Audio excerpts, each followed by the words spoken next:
for today's session, I'm pleased to welcome 5 speakers across the world, I would say, namely Mrs. Catherine de Valence. She's from South Africa. We have also among us Didier Wong. He's from France. I think a few among us today who are connected, you've met with Didier last time during MIAF. We have also Razeea Mohamedally. I think she has joined us already. Not yet. Not yet. Okay. We have also Nadine Montille. She's from Malaysia. And then no need to introduce you to Zaahirah. I think most of us, we know Zaahirah is the co-founder, the founder and director of Ziad, and has been the organizer of MIAF in Mauritius last year. So today we have an interesting topic, which I said to Zaahirah, honestly, I don't really master it, but I'll try to do my best to ensure that we have a very productive webinar session. This is the third one, like I said, and I simply hope that we will have the best interaction.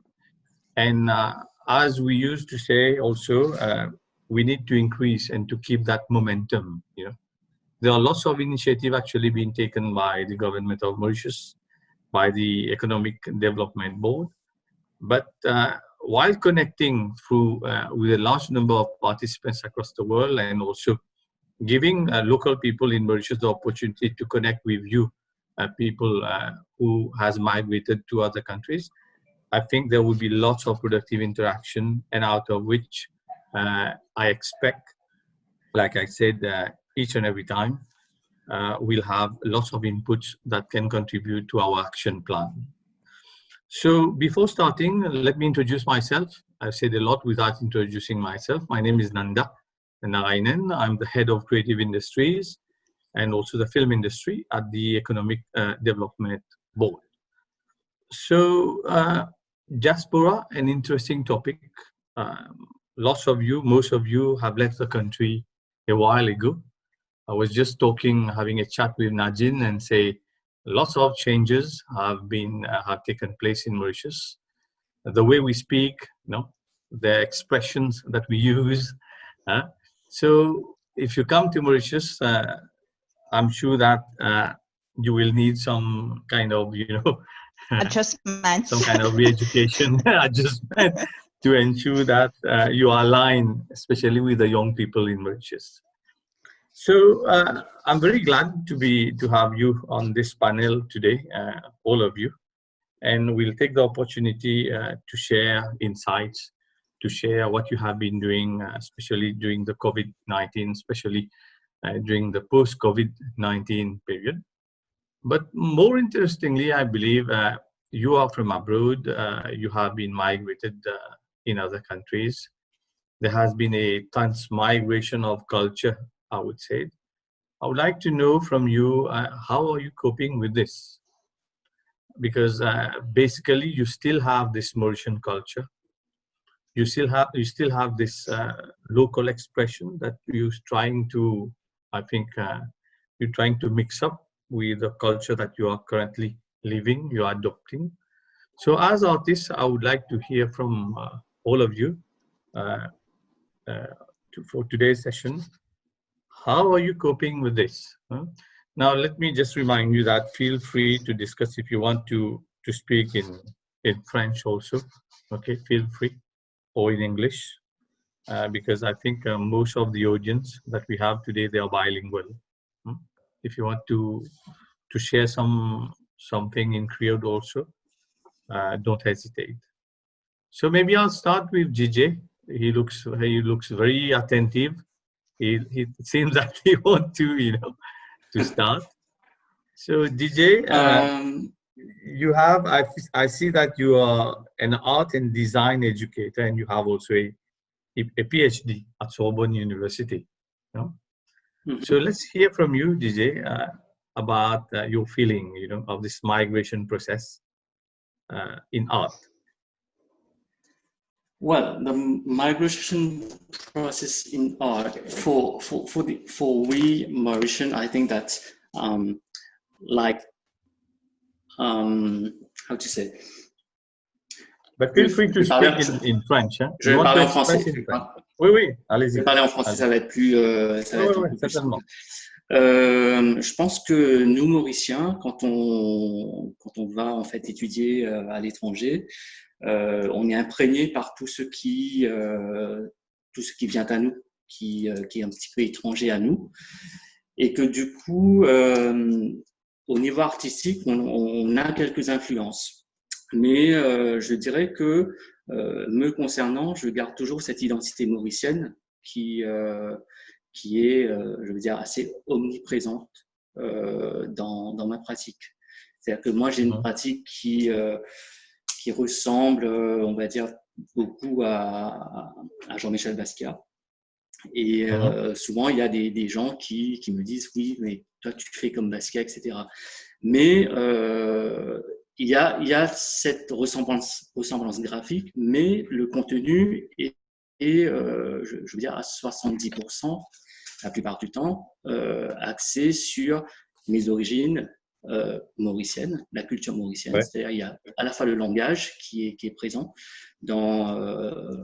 sur la surface picturale et qui donne finalement cette identité mauricienne à ma création. Mais à part la création, j'ai envie de dire aussi que nous, Mauriciens, quand on est à l'étranger, on se sent davantage mauricien.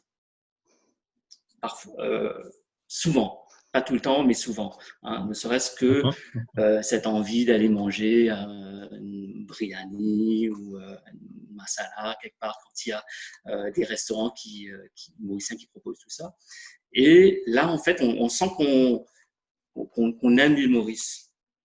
Alors que quand on est sur place à Maurice, bah, je ne vais pas dire qu'on ne se sent pas mauricien, mais on est comme on est. On ne va pas dire qu'on est mauricien, etc. On est home. Voilà. Et donc, je dirais que quant à la création, quant à mes créations, je pense qu'il y a une identité mauricienne qui est présente, et je pense que c'est ça aussi qui plaît aux étrangers, aux locaux, c'est-à-dire aux Français ou d'autres touristes qui sont en passage à Paris et quand je fais des expos. Et donc, ils sont assez intrigués par ce que je propose. Ne serait-ce que à travers le langage, à travers les motifs plastiques qui sont utilisés dans mes peintures. Maybe Catherine, you can share with us. Au Sud-Afrique, je parle en anglais, d'accord? Oui, oui. In South Africa, at the moment, it's difficult for the artists to sell their artwork, but a lot of people are using Zoom in order to do their work and to exhibit their work and have meetings and everything. Having been in South Africa, I've decided through this coronavirus that I needed to change my direction in art. So we've decided, my daughter and myself, to start with textile designing again. I'm a qualified textile designer, so I've been painting, and then I also at an art gallery trying to sell art. And what I found in the problem was a lot of the artists couldn't exhibit their work in an art gallery because they had not exhibited before, so there was always a block for them. So when I opened the art gallery, I said to them, come and exhibit your work in here. And you would be surprised how many just local artists have got such great talent but have never been recognized. So that was my joy, is to bring them out and have exhibitions, and to also display my own artwork and to teach art.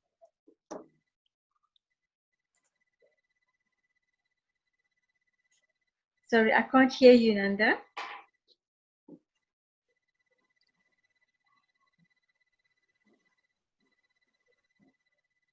I can't hear.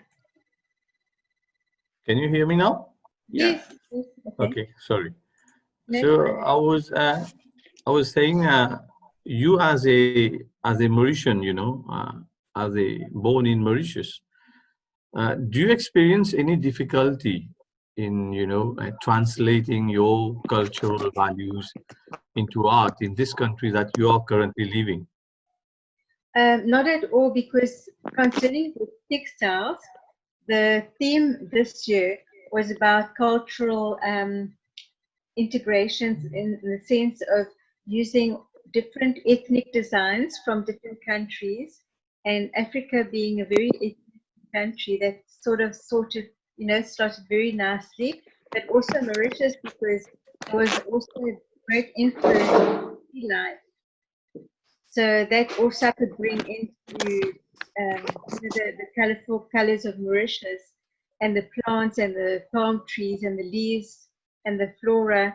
I could bring all that into the paintings as well.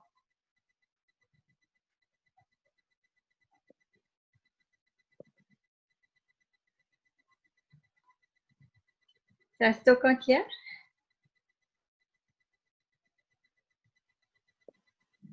Nadine? So yeah, I left Mauritius 10 years ago because of a job opportunity in India. And of course, it was new for me. India is huge. But having said that, because of exposure we've got locally, it was quite easy for me to just integrate. And having said that, everybody speak Hindi and I couldn't understand unless they speak English. Afterwards, I moved to Malaysia. And here I found it easier to blend in the society because they are multicultural. Just like Mauritius, you've got Chinese, you've got Indians, you've got Muslim people. And again, in terms of food, there's a range. And in terms of my art, what I did was I paint a lot of plants and leaves. And of course, my colors are bold and bright. And I think that's my Mauritian influence coming through. And yeah. What do you find common? I mean, in terms of cultural expression between Mauritius and Malaysia, is there anything common, or it's only like you are enjoying the differences? No, they do have their own languages. Like the Chinese, we speak like Mandarin and all, but they have that common language. Like we have Creole in Mauritius called Bahasa, and everybody will speak Bahasa. So I find this fascinating how they do have this thing in common, just like we have in Mauritius.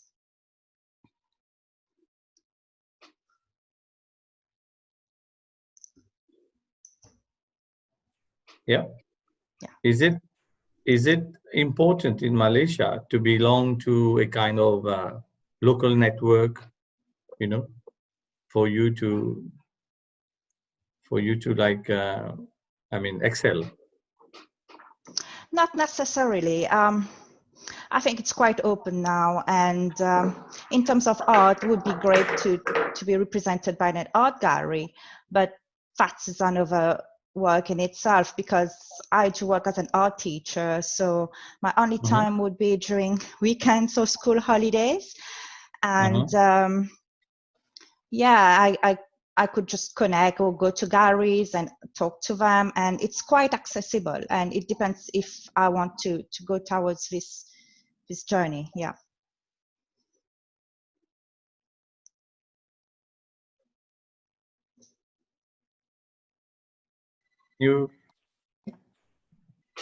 Can you hear me now? Yeah. Yeah. So welcome, Razeea. May I remind everyone that Razeea Mohamedally is she's from Germany. Maybe you can share your experience with us also, Razeea, before we move to another topic. Yeah, well, first of all, I'm really very sorry about that.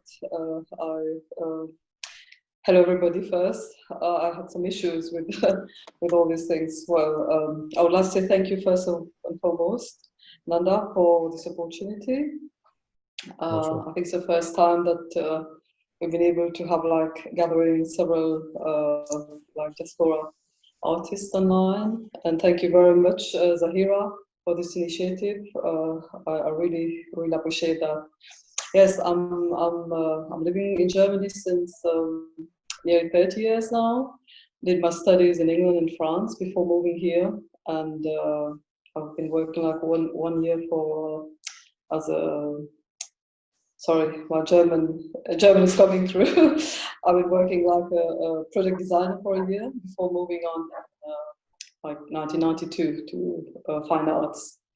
What I do is primarily conceptual art, and I've been living and working here and exhibiting like in several countries around here within Europe. And my biggest dream is to, of course, to exhibit our own country, which hasn't been realized now. Sorry, I missed the first part, what you said.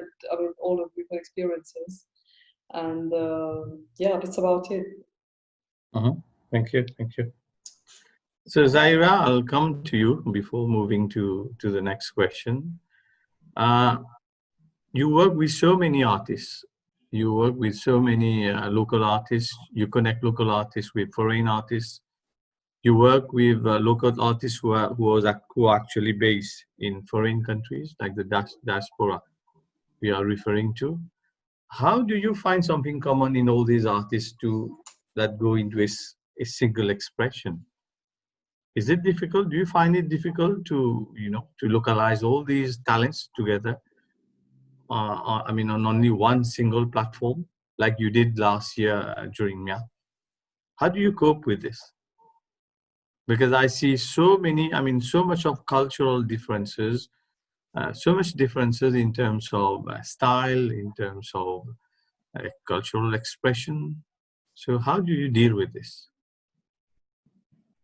Thank you, Nanda. Good afternoon, everybody. Et bonjour, bonsoir, tout le monde. The art for me is a connector. It's a universal language that brings people together. You can speak different language, you can have different cultures, different age group, different background, different ethnic group. But one thing that is common is all the artists, they speak the language of art. So you don't need to speak the language, but through shapes, colors, concepts, ideas, this connects people. I just want to share one experience which we recently had during the Art Connect movement. I'm based in Dubai. Dubai is my second home, and I love this place. So just before the lockdown, we organized the Art Connect movement, and this year we brought together 100 female artists from 100 different countries. It was, to be honest, it was quite challenging, but at the same time, it was fun to see how diversity connects and how people, though they don't speak the language. Myself, I had some challenges with some artists because they don't speak English and I don't speak the native language. So I always try to Google Translate and then, translating all the emails, communication and so on. But at the end of the day, during the event, we stayed together for 4 days. At the end of the event, we were like one big family. So we learn each other cultures. We appreciate and embrace these differences, and it was such a beautiful experience. I think art, as I mentioned earlier, it's a really great connector that brings people together.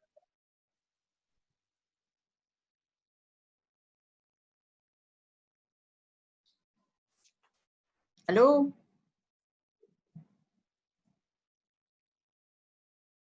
Allô, allô? Tu m'entends, Didier? Moi, je t'entends. Oui. Je t'entends aussi. C'est Nanda qui a freeze. C'est le modérateur. Okay, I will keep talking till Nanda is back. So, Sorry.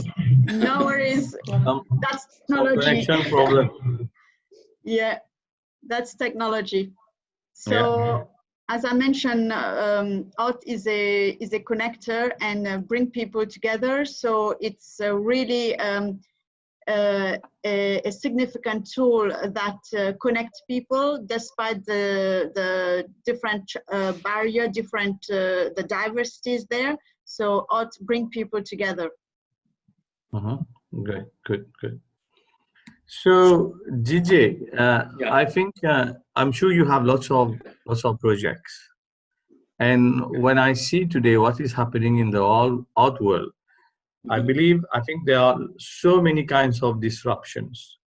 Disruption in terms of not in terms of expressing your talent, but disruption in terms of showing your talents. Today we're talking lots about online gallery, virtual gallery, and so many things. As a local people, local person, local artist based in a foreign country, how do you adapt yourself? How do you adapt yourself? How do you adjust yourself by making use of extensive use of technology to reach your target audience, to reach your market in this in this restrictive audience, in this restrictive market today? Yeah, I would say that it's quite difficult to exhibit our art. Tu parles français, hein, Didier? Ouais. Français. Français, mais il faut que tu traduises parce que je crois qu'il y a des gens qui parlent que anglais parmi les participants. Donc en fait, je disais qu'il est un peu difficile pour les jeunes artistes s'ils veulent exposer de façon une exposition en solo, d'exposer à Paris parce qu'il y a des galeries qui sont assez pointilleuses. Et aussi, si par exemple, moi je suis assez pointilleux sur le choix des galeries. C'est-à-dire, en fait, j'ai pas envie d'exposer n'importe où et n'importe comment. Le problème, c'est que en fait, à Paris, il y a des galeries qui prennent en commission 50% de la vente, qui est quand même énorme.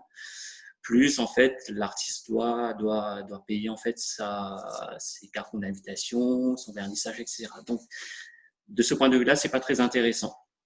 Et après, il y a d'autres galeries qui sont un peu plus, comment dire, moins gourmands, qui prennent en fait en pourcentage entre 30-35%. Donc ça, c'est un petit peu comme partout. Mais j'ai réalisé que, par exemple, moi, pendant le Covid, où j'ai été assez productif finalement, j'ai partagé mes œuvres sur les réseaux sociaux, notamment sur Facebook et Instagram. Et j'ai quand même vendu trois toiles sur Instagram, qui est même pas mal du tout. Et je pense que aujourd'hui, comme ça a été un peu discuté la dernière fois lors du deuxième webinaire, les réseaux sociaux vont commencer à prendre une place très importante dans la commercialisation de nos œuvres. Et après, ce que je trouve très intéressant aussi de la part des galeries, c'est d'ouvrir des expositions en ligne. À Maurice, en fait, il y a eu plusieurs galeries, notamment la galerie Maya qui a lancé une exposition, le Homegrown exposition, qui a pas mal marché. Elle a vendu en 3 mois 17 œuvres, ce qui est pas mal. J'ai vu qu'il y a aussi Dot qui a lancé une exposition en ligne, l'association de partage. Donc tout ça prouve que en fait on peut vendre et se faire connaître à travers les réseaux sociaux. Mais mis à part les réseaux sociaux, il y a aussi les sites web des artistes, les blogs, etc., qui peuvent contribuer à se faire connaître un petit peu partout, pas seulement localement, mais internationalement. Instagram, par exemple, j'ai eu plusieurs galeries en ligne qui m'ont contacté pour présenter mes œuvres. Voilà. Donc, just to share with you, merci DJ, merci. Just to share with you that at the level of the Economic Development Board, recently we have developed a Facebook page called Creative Art from Home. Donc, si vous visitez notre site, notre page de Facebook, Creative Art from Home, you will see that there are, I think, approximately some 30 artists that we have invited to present their work of art on this particular Facebook page. And the good news is that since a couple of days, we have started putting in touch potential buyers with the artists. And I think we have started selling a few paintings. So this is one of the initiatives that we did during the lockdown period. And we are going also to have the development of a virtual gallery very soon, as announced by the government in the budget. Mm-hmm. So maybe we can hear from Nadine in Europe, in Malaysia. In Malaysia. Yeah, just as Didier mentioned, there are various tools that you can use online to promote your art. And for instance, Instagram worked for me. Of course, you've got to have a body of work to present. You've got to be coherent so that the audience can see a flow in your work. Because of Instagram, the exposure is great. I was contacted by an art gallery in Florence who wanted to exhibit some of my work for a group exhibition, and this wouldn't have happened in normal times. So yeah, and I did sell, like Didier, some of my paintings, and I've been contacted by online galleries, which take 35% to the sale of a painting, and mostly all this is done online. So basically I just take a picture of my art, upload it to the gallery, put the dimension, the medium, and of course the cost. So yeah, I would definitely encourage any young person who would want to show their work to go through Instagram, Facebook as a start. Yeah.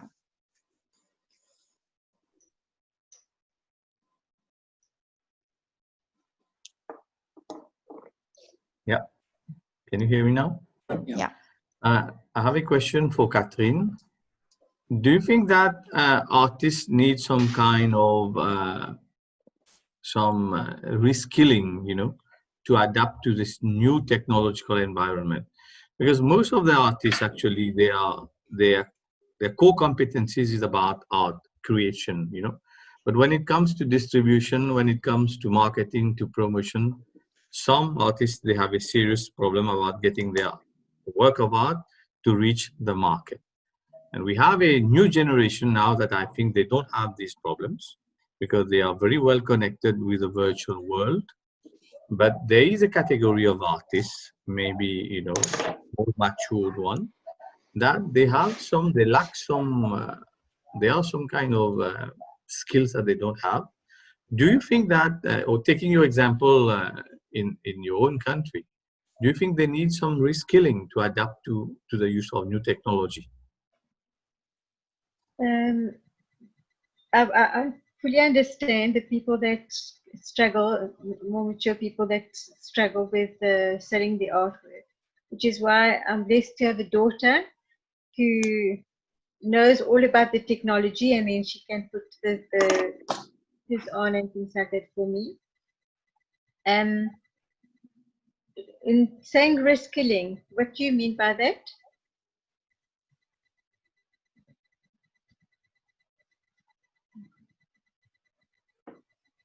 On ne t'entend pas, Nanda.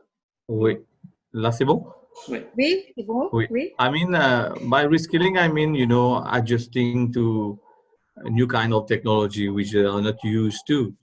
Yes. Because I know very good artists, very well-known artists, matured people. Yes. But what they lack is, the use of technology. It's difficult for them to get to adapt to these kind of tools. So my question is about this. Well, like I say, if you don't know something, we can always ask the people that do know how to do it. And my daughter's been very helpful in that way, in that she guides me. She says, "Mom, this is how you do it." And then it becomes easier and easier, and you find that you can do it. but sometimes we're scared to try something new, or we block ourselves off from it. But if you take that chance, that risk, like you say, then it is possible. And it's not as hard as we think it is. May I add something? Yes?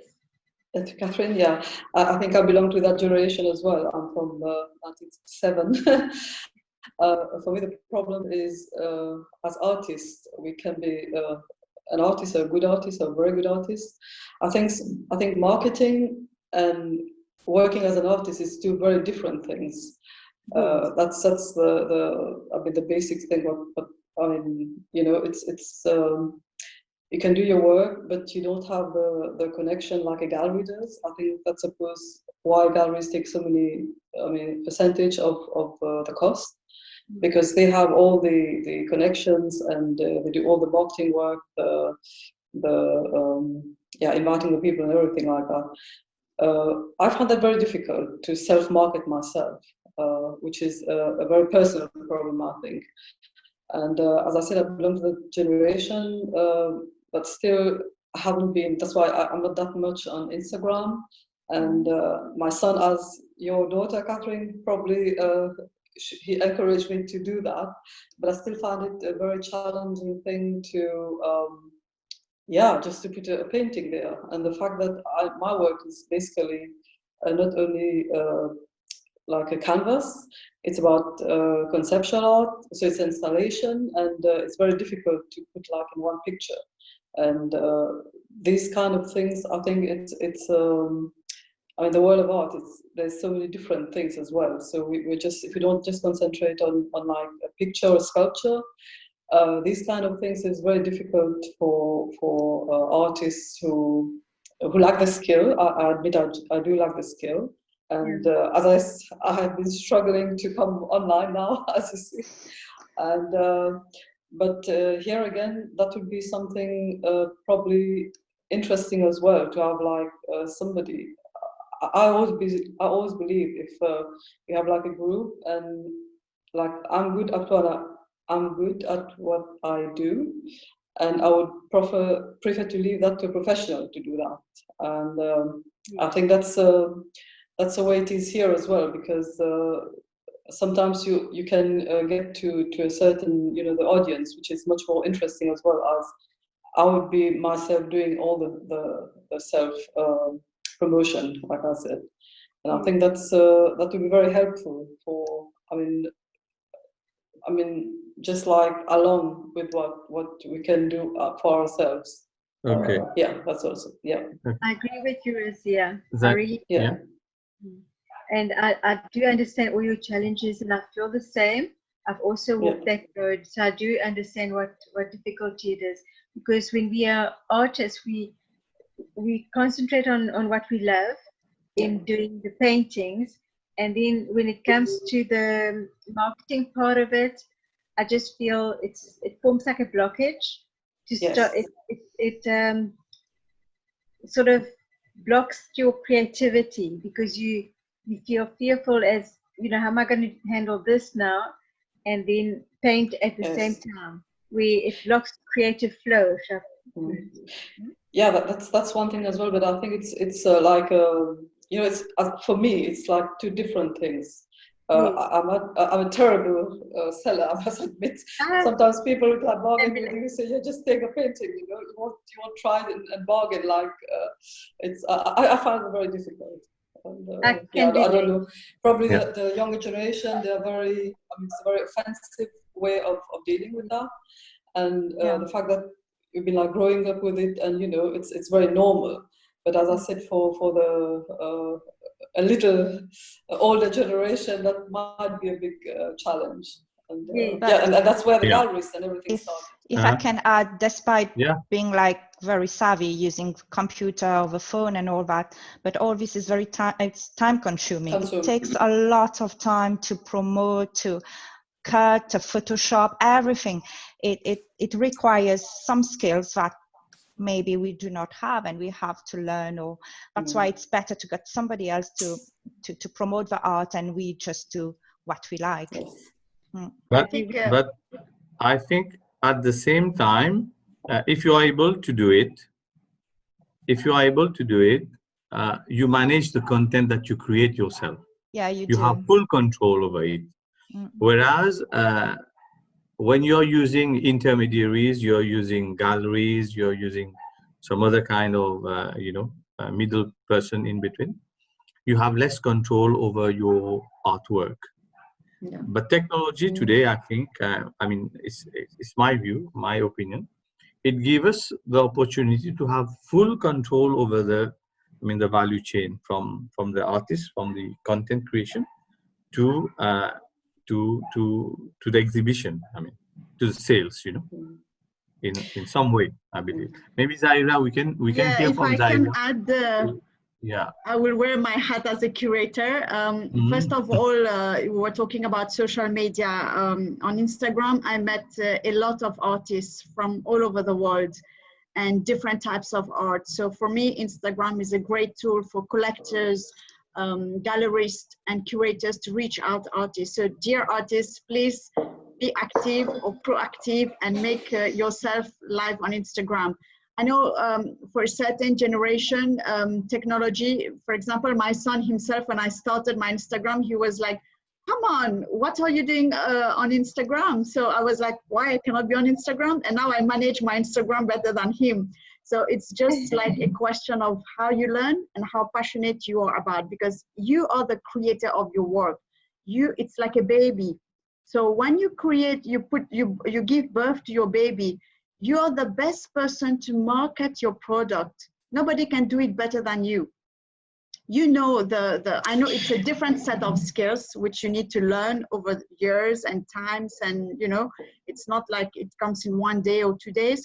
But with experience, I think everybody needs to be to know, at least have the basic knowledge of how to manage your account, your social media account. Last week we had a fantastic webinar on art and digital transformation. There was David Lages who spoke about it. He's an artist in Mauritius, and he spoke how he uses the lockdown, and he built his account, website, and so on, and how clients start coming to him, because you're the best person to market yourself.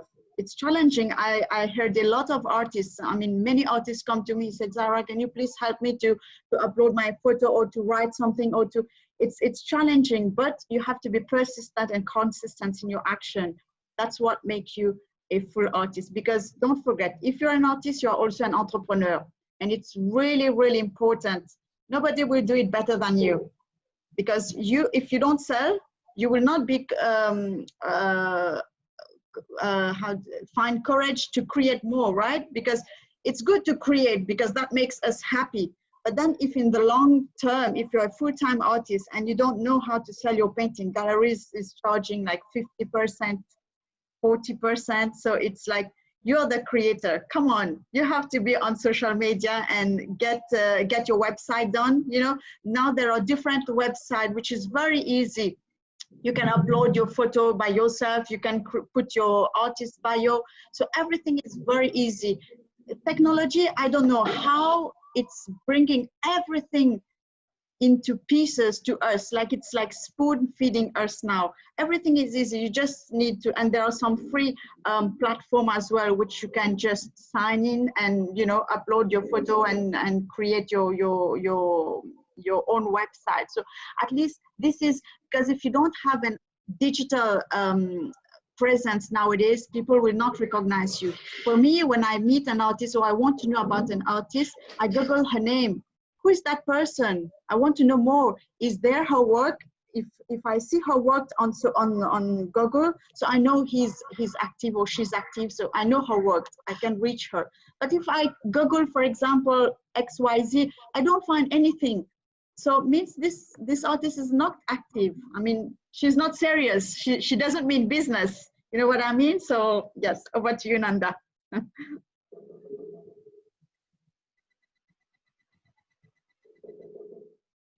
No. C'est bon? Excusez-moi, no, I'm simply, I'm sorry. Yeah. Technology. I have a common question to all of you. Most of you, or all of you, were born in Mauritius. when you were an artist, since when you were in Mauritius, you were living in Mauritius, you know. So at that particular time, you have a particular kind of expression, and then you move away to another country, you're making a living there, and things have changes, you know. As a diaspora artist, you've been living actually in a different context, in a different cultural environment. I wanted to hear from you, you know, all of you artists, how these intercultural exposure, how these have really affected the way you see contemporary art today. Do you have the same feeling, or, you know, I want to hear from you about how this has evolved towards contemporary art. Would it have made a difference for you if you were still living in Mauritius, or your exposure, your living in your respective countries actually? Does this have really made, you know, a complete change? Definitely. Who wants Um, to? Yeah. yeah, when I was in Mauritius, I would depict landscape, seascapes. This is what I was seeing. And yeah, Right. of course, and when tourists love it, they would just grab a little more small canvas, put in their suitcase and just go. Definitely, when you're abroad, you're more exposed to different types of art. When I was in Mumbai, I had the opportunity to meet this painter. He was what they call the father of Wali art. It's a tribal art, and it's very naive. And when I look at his work, and this guy who lives in a remote area in Mumbai has got such an international exposure. He was like in New York, Paris, and all. And of course, what's more important is he was painting on cow dung using white paints, and what he was depicting was rural scene, whatever he was seeing every day. So I was like, oh my gosh, no need to paint a lot. Like, you know, it changes your perception of like what's more important. It's the message he wanted to translate through his painting, and of course with very, very basic materials that was around him. Mhm. And the other one was like every year in Malaysia they have Art Expo Malaysia, which gathers artists from Southeast Asia. It's a massive exhibition, and you get to see like lots of artwork. I have to say, yeah, when you go there, you're blown away, and you just think like, oh, how people are able to communicate through their art, not in like what we are used to in Mauritius, like very realistic, a bit of post-impressionism. That's what we have in Mauritius. But now you see like gestural art. They use prints or other materials, or mixed media, and here in Malaysia we use batik, so which is another technique. Yeah, definitely has changed my view on art. And the more you go, the more you visit galleries, the more you learn, and it will, in one way or the other, influence your own art. So yeah, definitely it has changed. Yeah. Great. Thank View. you. Razeea, maybe you can share Yes, a few yes. points. I mean, that's as Nadine said. That's it's definitely if you're traveling and if you've been like in another environment, because that's a sort of wherever you are, that brings your identity, and your identity is never stagnant. It's always evolving. And for me, being away from Mauritius, I've tried like you can have more time to really think about. I mean, for me, what's very, very influential, it's been like Mauritius with our multicultural society. It's about tolerance, and I live in a country like Germany, where you all know, with all the past stories. I mean, Germany's got a very long story with immigrants and the Third Reich, which is I mean, still very prevalent.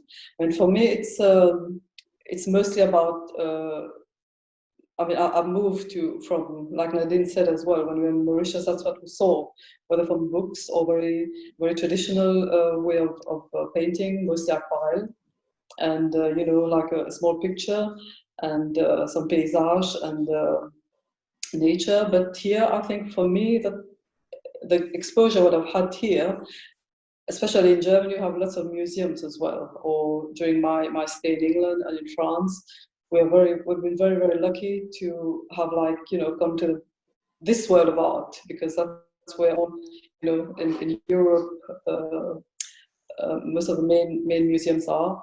And along with that as well, for me, was philosophy, which is very prevalent in my work. So I use these both type of things. That's why I move slowly. I've been doing printing as well. I train as a textile designer, but print has given me the opportunity, or the I think the la liberté to try other things. And I use lots of I don't limit myself just to like painting. And that's how I use slowly from traditional way of using a canvas or a sculpture or a print to like conceptual art, just to use like the idea. And like Zaahirah was saying, to sell your art. I mean, for me, it's not just about selling. Art is a means of expression. And what I want to do with my work is, you know, really sensibilize, sensibiliser les gens. And I think like that you have a big opportunity as well. It doesn't have to be like a painting or a sculpture. It can be words. It can be a piece of live performance. And for me, that what we learn like at art schools, at university, they are just like tools for us. And because I work very much with themes, so I can choose what I can pick out from these boxes to be like to say something to my viewers. And here again, they don't have to see the whole picture. It's just like, you know, giving bits and pieces to them and let themselves realize what I'm trying to say, or bring their own idea in the work. And I would say it's been, as you say, Nanda, or as you ask, I definitely think that traveling and being in other countries or having seen other things definitely influence your work, and it should do. And sometimes it's very interesting as well. You go somewhere and say, "Oh my God, I just did that," and you see that no, it's been there like for 50 years already. People have already done that. So I really think that art is a common language as well. And if you have that in you, what you want to say. There's a saying in Germany which is called "Es gibt keine neue Schnee." It's translated like "there's no virgin snow." It's, I think, in the Bible as well, that there's nothing new, you know, everything has been there. So it's like your own experience. Even though you're doing some work, when you see like, you know, some other people, just by chance you saw it that's done before. I don't think that does matter. I think it's your experience, how you are dealing with that, and what's the thought in it. That's what most important for me. Yeah. Maybe we can hear from you, Catherine. Anything you can share with us? Yes, the styles have like on your journey, your style evolves. And I remember in Mauritius, it was very free, very colorful. And then I came to South Africa, and then I studied in textile design. And then your style, I felt my style was getting very stiff, because I had to do whatever the customers wanted. And it wasn't what I truly want to do. It was very limiting. And then when I left textile designing and I started to freelance and to do paintings, I sort of introduced my own style again. But it's sort of, having done textile designing for customers, you lose your style, your original style. So now as it progressed, I started doing paintings and then finding my style again and being very free and painting, as Razeea was saying, from feelings and emotions, more as from doing something that has been copied or, you know, or done from a picture or something like that. Yeah. Yeah. Okay. DJ, maybe you're living in a developed country. I mean, you're living in Europe. Mhm. Do you think, like, as a diaspora artist, do you think you have an edge over other kind of artists in Europe, in France, because What do of that you, mix of culture, hybrid type de culture? Do you think you have an edge over them? tu veux dire une influence sur les autres ou Oui, sur- je voudrais dire, si tu as un avantage, c'est-à-dire comparativement aux autres artistes, le fait que tu es mauricien, donc you have some je, kind of hybrid expression. Does je it make pense it? que yeah, je pense que maintenant, pour revenir un petit peu à ta précédente question, je rejoins un petit peu ce qu'a dit Nadine tout à l'heure et Razeea aussi, c'est-à-dire que moi j'ai quitté Maurice en 1995, donc après mon HSI, donc pour des études en art plastique donc à Toulouse. Et quand je suis arrivé, en fait, c'était comme une sorte de choc de culture, choc de pratique. Parce que, en fait, le HSI ne nous ouvre pas assez à l'art contemporain. Et donc, en fait, moi, je ne savais pas trop ce qu'était finalement l'art contemporain. Je faisais du still life, nature study, etc. Et du coup, quand je suis arrivé, donc la première année, ça a été assez difficile les 3 premiers mois de trouver une pratique qui soit vraiment contemporaine.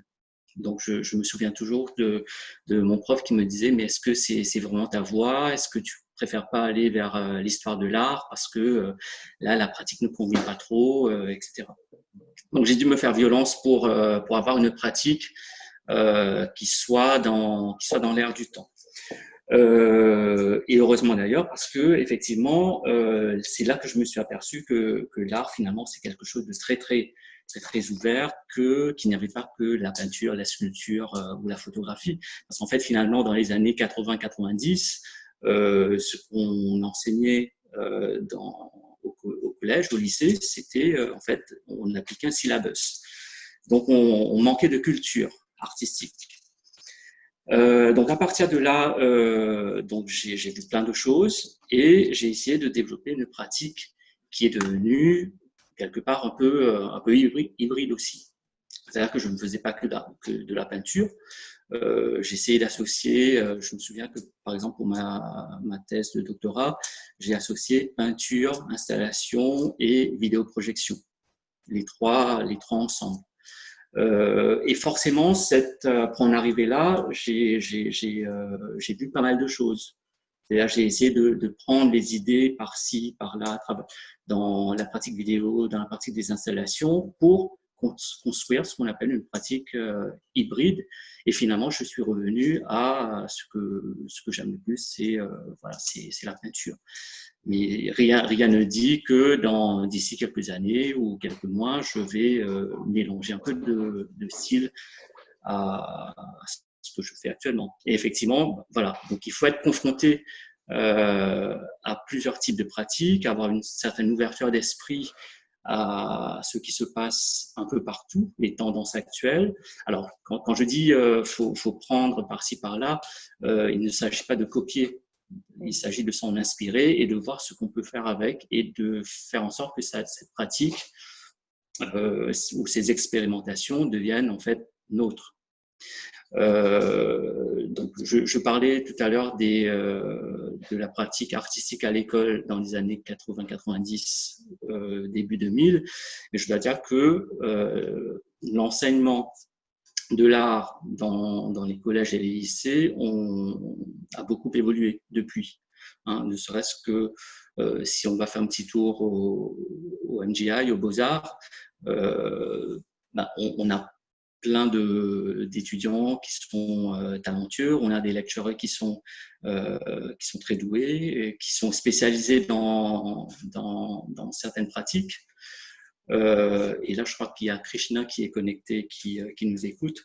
Donc voilà, Krishna, si je parle de Krishna, Krishna a une pratique qui est très ouverte. Il peut faire à la fois de la peinture, de la sculpture, des installations, et à un niveau constant. Je veux dire, il n'est pas plus bon en peinture qu'en installation, par exemple. Donc voilà, toutes ces influences, ces imprégnations nous aident en fait à enrichir notre pratique et notre culture artistique. Okay, merci.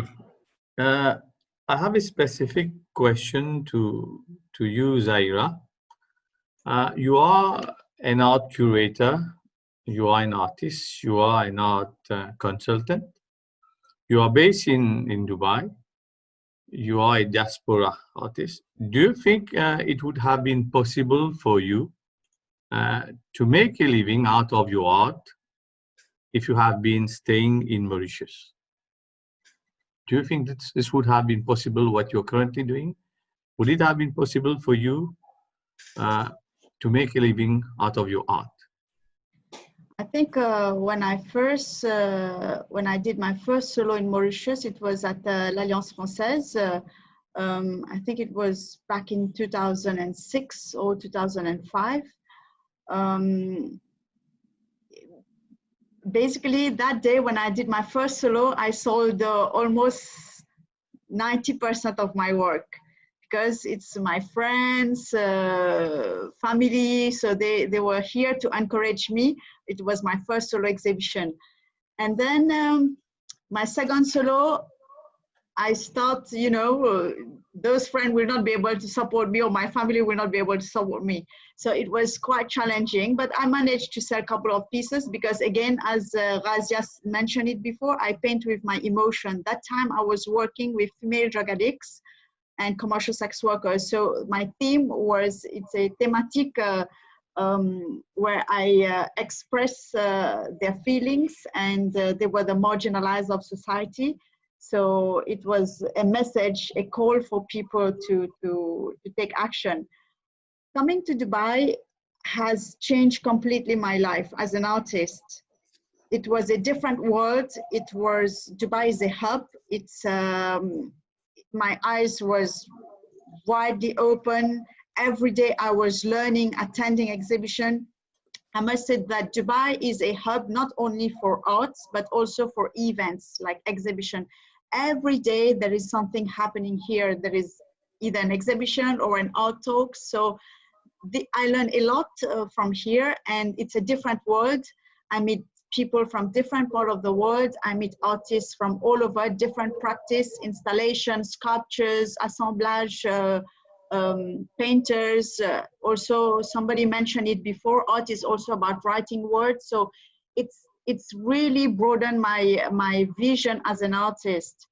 And here I start, when I did my first solo in Dubai, I must say that this was a different experience, and I really start selling my works. And today I have works in private collections, and I have clients from different parts of the world. Perhaps if I was still in Mauritius, I will still painting those, like Nadine said earlier, la plage, les cocotiers, etc. But also Didier mentioned something very important. Our school system needs to change, because what we taught at school is just like still life, and they don't trigger our curiosity. You know, they don't push our limit. It's just like, this is a set of items, so you have to paint it. That's it. There is no kind of like studying of culture. That's right. No study. That's right. And yeah. Mauritius is a very rich culture. We have people from different tribes coming together, people from different parts of the world, again, uniting in Mauritius. So it's a really powerful, it's a hub, it's a cosmopolitan society where we need to learn from each other culture, but at the same time, in terms of art, our educational system needs to enhance our skills, not only just by observing and whatever the teacher will say we can't show it. No, they need to trigger us and make us do some more research. So coming to Dubai again, as I mentioned earlier, it has changed the whole experience for me as an artist. And then when I start curating shows, again, it's like different. Then I start discovering artists, like, you know, things that I never thought about, and learning from artists that really enhance my experience and knowledge as well. So I think it's, I'm so blessed to be here and so blessed to be Mauritian.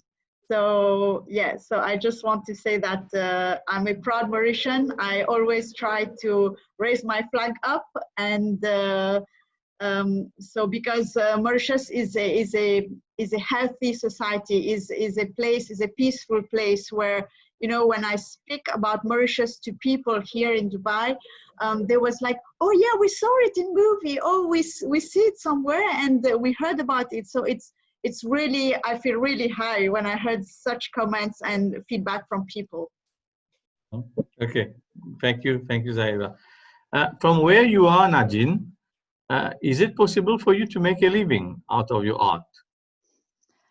No, I mean, I suppose, yeah, but first of all, I have to say all this is very costly. When you buy the canvas, the material, Yeah. You've got to have some kind of financial support. So that's why I teach. And eventually, or hopefully, I'd like to do that, but maybe not in Malaysia, maybe in Mauritius one day. But definitely most artists that I know have a job and then they are an artist, because yeah, it's very difficult to get through. Okay, okay. Good. May I add something? Yeah, sure. Especially if you're not doing commercial art, because that's what Nadine is saying. You know, like you have artists and painters. I mean, that's a very different. Maybe I'm not explaining that well, because in German you have like a word which is called Maler and Künstler, also that's specifically, because sometimes you want to, as an artist, you just don't want to make a painting, you want to sell your ideas. And as you said, these are not tangible things, you know. It's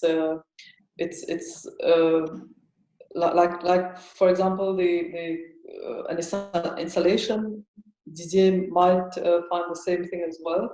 Like a video installation, you know, you can't just like sell it to somebody. That maybe probably a museum would be interested in, or an art gallery.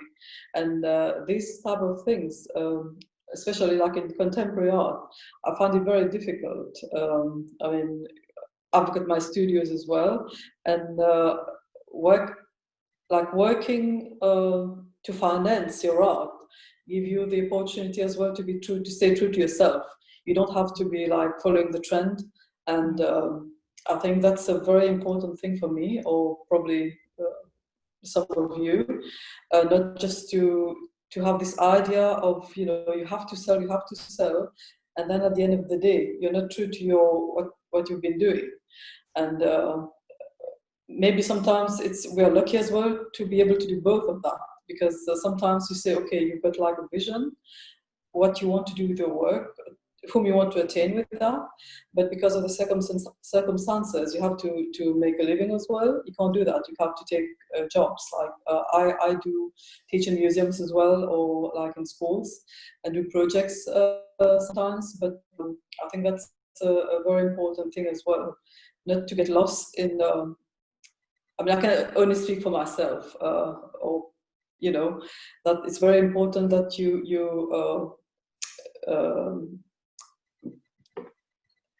Die rote Faden, sorry, I've been speaking German for 30 years, so I'm trying to find my words. It's called like, you have to, the handwriting has to be, you know, whatever you do, you're doing a painting or an installation, and people see your work, they have to know that's you, your signature, that's it, that's what I want to say, signature, yeah. And I think that's very, very important as well, that you keep your style, even if you diversify it, but here again, people should recognize you as the artist whom you are in your work.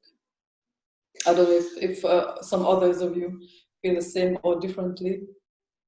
Yeah, thank you. If I may add, Nanda, just shortly, I would like to support what Razeea said.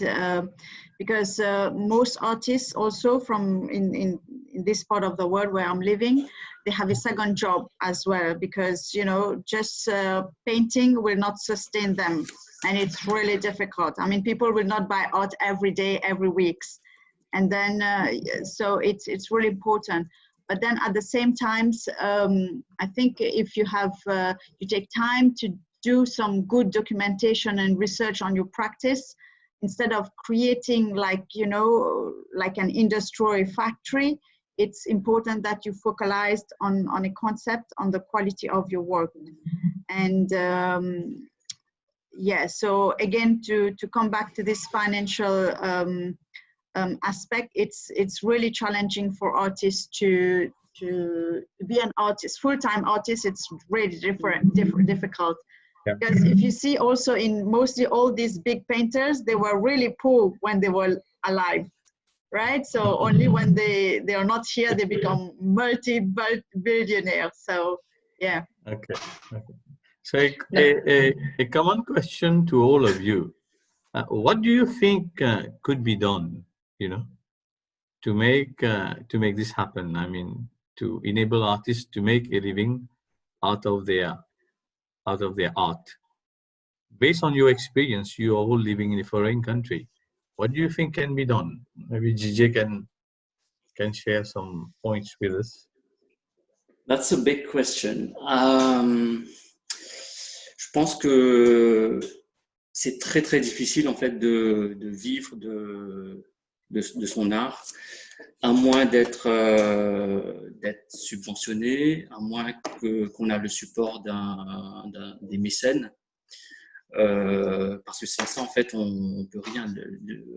Si on fait de la peinture ou si on fait des installations, etc., la vidéo, et bien tous ces matériaux-là coûtent très cher. Et ensuite, il faut s'assurer de pouvoir vendre soit cher, soit régulièrement. Parce que sans ces deux conditions-là, ben, la vie serait un peu compliquée, quoi. Donc, c'est pour ça que je pense que la plupart des artistes, que ce soit à Maurice ou à l'étranger, hein, ont un deuxième job. Nadine et moi sommes professeurs. Razeea, je ne sais pas si tu bosses à côté. Catherine, elle bosse à côté aussi. Donc, il n'y a que Zaahirah qui est artiste à plein temps. Mais voilà, c'est très très très très compliqué et sans aide financière, c'est pas possible, quoi. Anyone? I'd like to add something. I don't know if this is a practice in Mauritius, but here in Malaysia, if you buy art from a local artist or an art gallery, you get tax relief. So then it encourages lots of people to buy art, and even companies, or yeah. So this could be something to think about. Give a boost to it. Okay. Anyone else? I think, yeah, marketing. I mean, somebody has to do it. Somebody who is good at marketing the artists. I think that's where the you can be like a very good artist. Your work can be very good, but it doesn't mean anything if you want to sell. If you're not at the right place, the right people, and I think that's for an artist to do is very very difficult. And I think that's why you have like galleries. They just don't get your work to sell. They have the people. They know the kind of niche, whatever work would be interested to this type these people. And I think as well to encourage people, because in Mauritius, I think because like speaking for Diaspora, in Mauritius, our culture of art, the notion of art, our notion of art is very, very different. It's still very different. I left Mauritius in '87, and coming back now, I'm really very happy to see that there are like very slow changes. But I think the mentality of people, art doesn't have its value. It's like and that's it. but it's much more to it. It's a cultural, it's a cultural Kulturgut, what we call in Germany. It's something that, I mean, without culture, I mean, if saying like art as culture, that's what's left when you see around. You know, the what's left is art. All the architecture. You have the pyramids. You have the Greek architecture, and in Rome and wherever you go, all the big museums. And I still wonder that we haven't until now. We don't have a museum in Mauritius. We talk about all the things, and Yeah. we've got lots of great artists, but I think that hasn't been taken seriously, and that's really, really a very sad thing, because I think Mauritius has become like, you know, the père de l'océan Indien for education, for business and everything, but I think the main core, and as we all mentioned a bit as well, that we've got such a cultural, the richness that we have, and still art is something like, you know, okay, if you can't do anything, you become an artist. This type of notion, and I think until we don't take that seriously and maybe not educate the people, but to show the people that it's something valuable as well, it won't be taken seriously. And as I said, it's a very sometimes disheartening, even if you want to do something and you go to the you know, whether it's minister or whatever, it's just a very, very slow and bland thing. And I would really like my country to be represented as well, and like we've got opportunities like in Biennale de Venise, that as diaspora artists we don't know anything about that. Maybe to have you know, that we have some sort of a pool, because we've got lots of good artists all around the world, and in Mauritius as well, of course, that we try and, you know, get all these people together, and that we really can make something out of it, and not like one is here and one is there and we don't know the other one. It doesn't mean that you have to all work together. I don't mean that, but at least you have the opportunity, you know. Is there any? Nanda, Okay. can I add something? We have few questions from the audience, which is really interesting for us to just react maybe. Do you want to take the question, or? You can see the question? I can see, definitely. You can see, yes. Maybe it's interesting to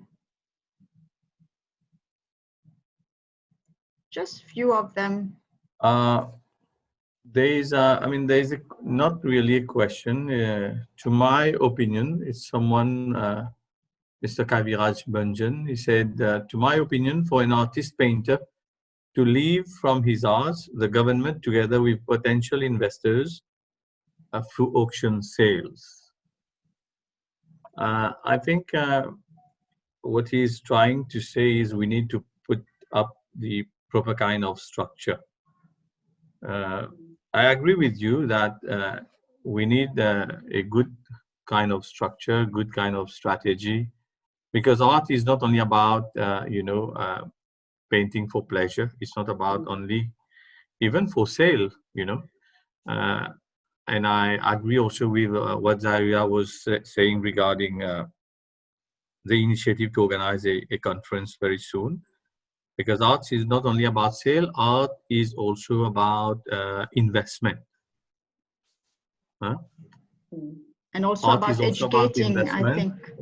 We need to create that kind of culture, because people know about, they invest in gold, they invest in any kind of particular product.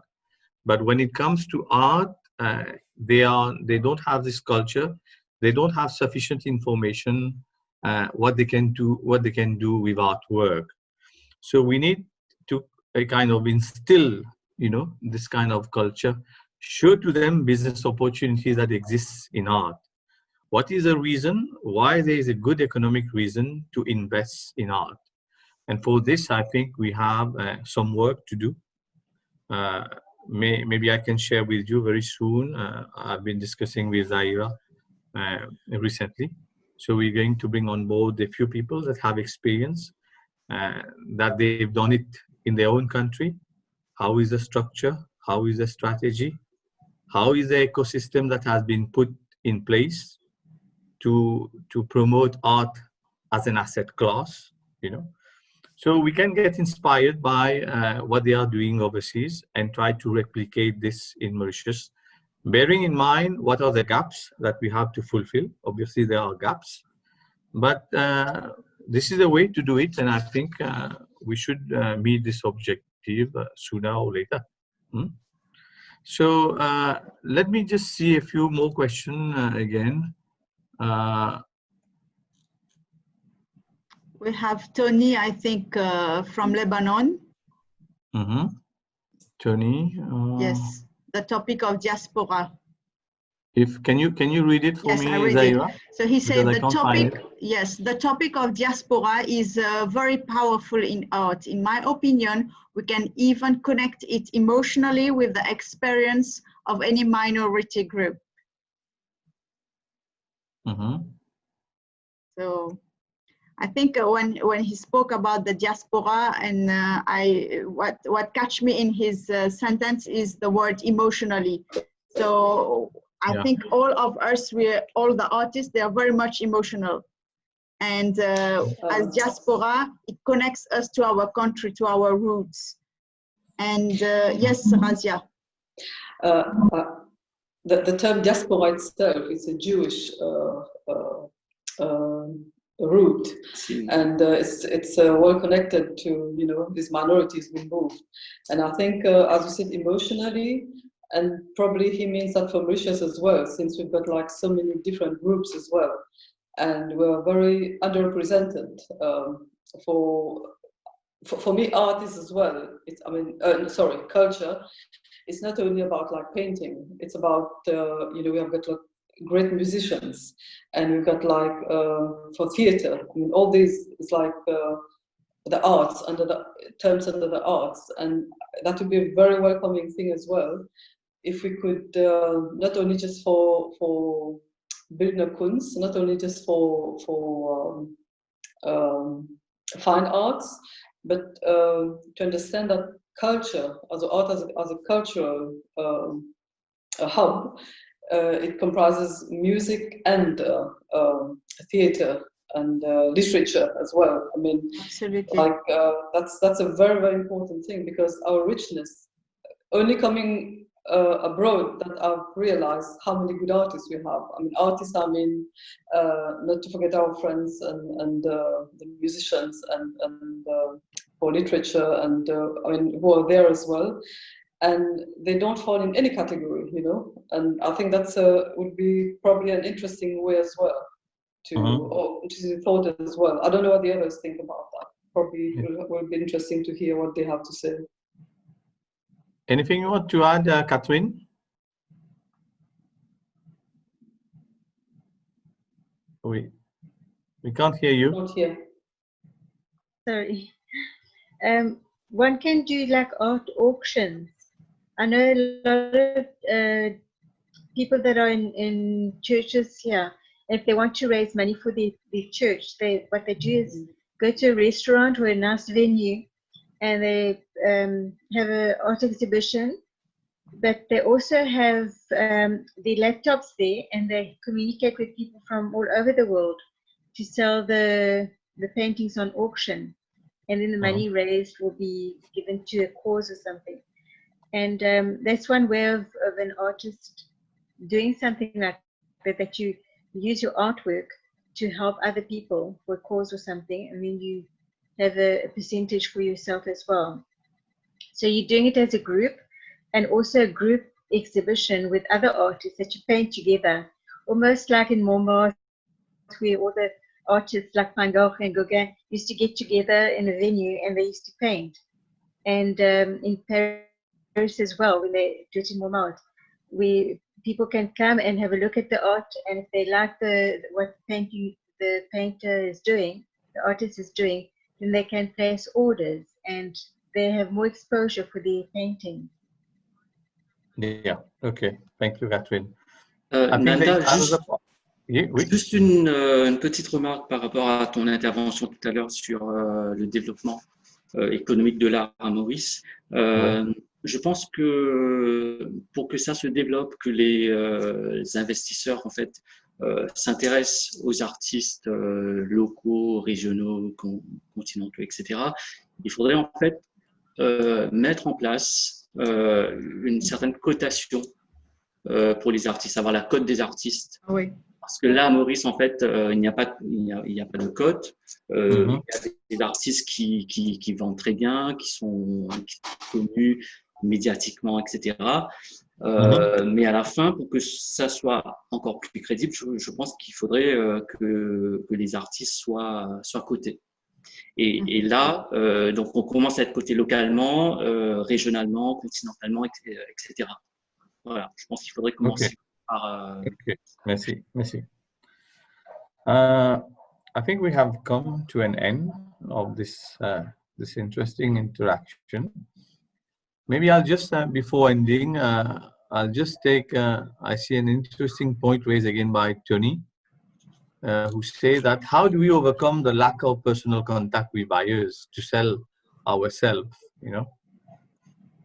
Maybe I can answer this. I would like to share with you that recently, if you have been following the budget, there are a series of measures that have been announced by the government. First, to create what we call an art district. So very soon, we're going to convert existing buildings. We're going to launch expression of interest. And then we shall give opportunity to the private sector to invest in art district and art infrastructures in Mauritius. In another way also, this will a kind of, democratize art. Il faut démocratiser aussi. It's good that what you mentioned, Tony, that on n'a pas une cote des artistes, mais en même temps, il faudra aussi trouver des moyens pour démocratiser l'art, c'est-à-dire to give opportunities to each and everyone, be it a mature artist, well-known artist, be it an emerging artist also. So these are basically what we'll be doing.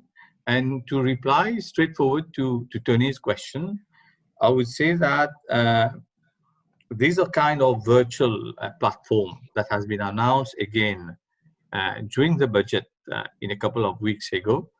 EDB, along with the National Art Gallery, will be developing a very powerful virtual fine art gallery to enable the artists to get connected, to get closer to the market.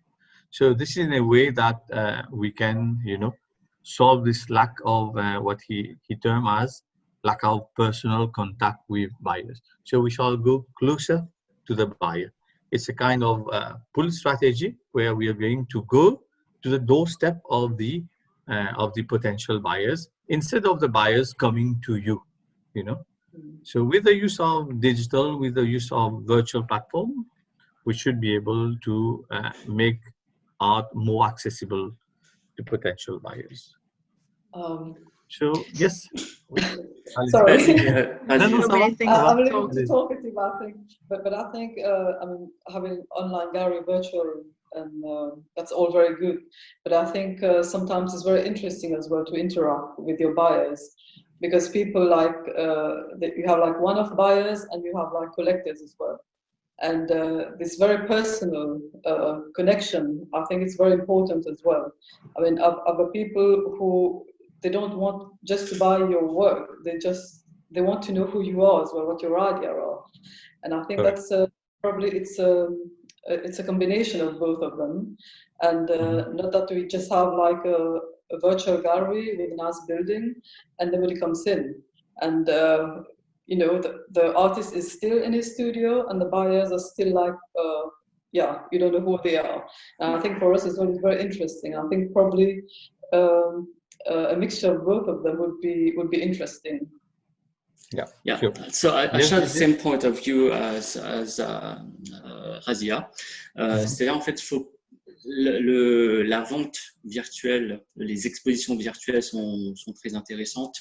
C'est un petit peu l'avenir, mais il ne faut pas aussi négliger la présence des spectateurs, de voir en fait les œuvres d'art en vrai, parce qu'en fait, quand vous voyez un tableau ou une sculpture à l'écran, c'est pas du tout la même chose. D'autre part, il faudrait pas que ce système économique de commercialisation de l'art devienne comme ce qui se passe actuellement un peu partout avec les caissières. C'est-à-dire que quand on va au supermarché, vous avez les caisses automatiques. Et donc, du coup, si tout le monde va vers les caisses automatiques, les caissières ne servent plus à rien. Et du coup, nous, si les gens vont vers les galeries virtuelles pour acheter leurs œuvres d'art, c'est-à-dire que en fait, on aura de moins en moins de galeries et les galeristes vont pas disparaître, mais ça va être beaucoup délaissé. Et on n'a pas aussi ce qu'on I'll speak in English, and I think we'll miss the whole point of educating, the Mauritian, what you want to promote culture in Mauritius as well. If you don't have like people coming, and that's we're missing the point, and you just be for buyers. Yes. Thank Sorry you. about Thank that. you, Razeea. No, that's okay. That's fine. Okay, then. Thanks. Just one last thing, Nanda, I want to add before we close. I think we will see you all on Thursday for our 4th webinar, which is on artists' voice in shaping the post-COVID. Basically, we will meet and introduce international artists from different parts of the world. And we mentioned it last week that MIAF is going forward. We are welcoming artists, local, regional, and international artists again. So the COVID-free island now. So we are very happy and excited. Thanks to the government, thanks to ADB for working really hard to make this happen. And hopefully we'll see you for MIAF. And this year we would like to invite our diaspora as well. We will have a room for you guys. So please get ready and show your work to our Mauritian people. Thank you. Thank you, Zaahirah. Thank you, Zaahirah. Thank you. Thanks all. Thank you to all of you. Okay, see you. Good to have you. So keep in touch. And as Zaahirah mentioned, there are plenty of works, plenty of initiative coming up. So we just need to get connected and make the most of it. So on behalf of the ADB, on behalf of Zaahirah also, may I remind you that it's a joint collaboration between ADB and Zaahirah. And in fact, this is the idea from Zaahirah to have all these webinars. And for us, it's not the end. We shall be having a series of webinars. I think this is this is the 3rd one. So we have in our list, we have some 8 webinars. So I will also take the opportunity to thank all the participants who are attending this today. And I also request them to keep in touch with us and make the most of all the forthcoming webinars coming soon. So thanks again to each and every one from you. Thank you. Thank you.